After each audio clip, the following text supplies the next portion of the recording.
Episode 1 of Interview with the Vampire Season 2 starts with Louis narrating to Daniel what transpired after he and Claudia left America and headed to Europe. The two vampires travelled through Europe during World War II. Claudia was obsessed with trying to find more vampires, and Louis indulged her because he felt guilty. He felt like he was a burden to Claudia, plus there is that whole didn't burn Lestat situation. In his narration, he worries over the act that Claudia claims she can't dream about. As Louis reflects on their tumultuous journey to find answers during a trying time in humanity's history, Armand subtly tries to delay the interview. Nonetheless, Louis continues to narrate, recalling Claudia's determination to find their people and her indifference towards him. Claudia blames Louis for refusing to burn Lestat. The two travel through Europe, and Claudia quickly learns a language to help them navigate the dark woods every night. Louis describes her as a maniac tour guide. For nights, the two explored ruined cities and dark caves, looking for evidence of vampires. Sadly, they only find desolate human beings and dead vampires. However, Claudia refuses to give up. At the same time, Louis remains tormented by Lestat. He keeps seeing his ex-lover, hearing him in his head, and Lestat's ghost is ruthless. Even in death, it seems Lestat can't allow Louis a moment of peace, or the latter can't forgive himself for killing the alleged love of his life. Soon the two arrive in Romania and take temporary residence in a refugee camp. Claudia is more convinced than ever that they will find more vampires here. She believes the people are wearing crosses and garlic on their necks to keep the vampires away. At the camp, Louis plays the role of a father and husband looking for his wife. He hits things off with the lady in charge, but her fiancé remains doubtful. Elsewhere, Claudia tries to investigate more. According to the camp woman, there is something more dangerous in the woods other than soldiers. At this point of the narration, Louis starts to doubt his memory while Armand insists they take a break. This leads to Malloy questioning why Armand is acting suspiciously and against the interview. We then circle back to Louis' narration, and Claudia sneaks out to investigate in the woods. This time, she comes across another vampire, but he is not what she expected. There is no shred of beauty, but this vampire looks like a zombie. Excitedly, Claudia tries to make contact, but he is startled, so he hits her and runs.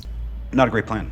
Claudia quickly rushes back to share the discovery with Louis, but he doesn't believe her. He argues that she saw a baboon. They argue, and Claudia admits she is mad that Louis can't forget Lestat. The two decide to rest, and Louis is happy when he sees Claudia twitch in her sleep as she dreams. The fact that she can dream feels cathartic to him. Sadly, they are woken by loud noises downstairs. Unfortunately, the refugee camp lady is bitten by a vampire, and the soldiers kill her as a safety measure. Even though Louis could save her, he chooses to let humans handle their own business. Immediately after this, Claudia and Louis leave to find a vampire. This time, they use a soldier as bait and marvel when two ugly vampires approach and attack them. In the scuffle, Claudia gorges one of the vampire's eyes out. The other vampire lashes out at her, accusing Claudia of maiming a child. The old female vampire, Titania, is left with no choice but to kill her son, as he can't hunt without his eyes. Claudia and Louis follow Titania to her house. The latter tries to turn another victim into a vampire but fails. Louis tries to explain that it is not working because the blood in Romania is contaminated with human sadness and desperation. He argues that this is why Titania looks frail and sickly. They promise to take her to America if she tells them about the other vampires. Titania says that she knows of some vampires, and Claudia is hopeful. However, Titania explains that they are the last of their kind and throws herself into a fire. Boy, that escalated quickly.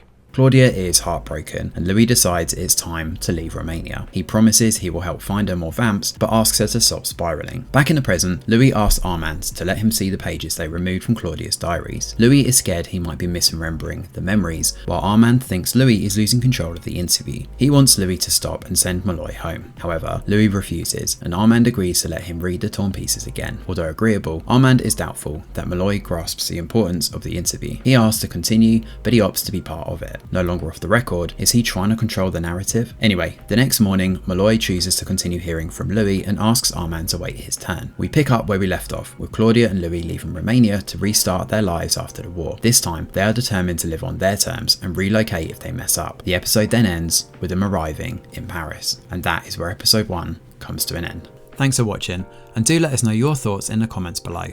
Smash a like or subscribe to the channel, your support is very much appreciated. I'm Greg Wheeler, and from all of us over here at The Review Geek, we'll see you on the next video.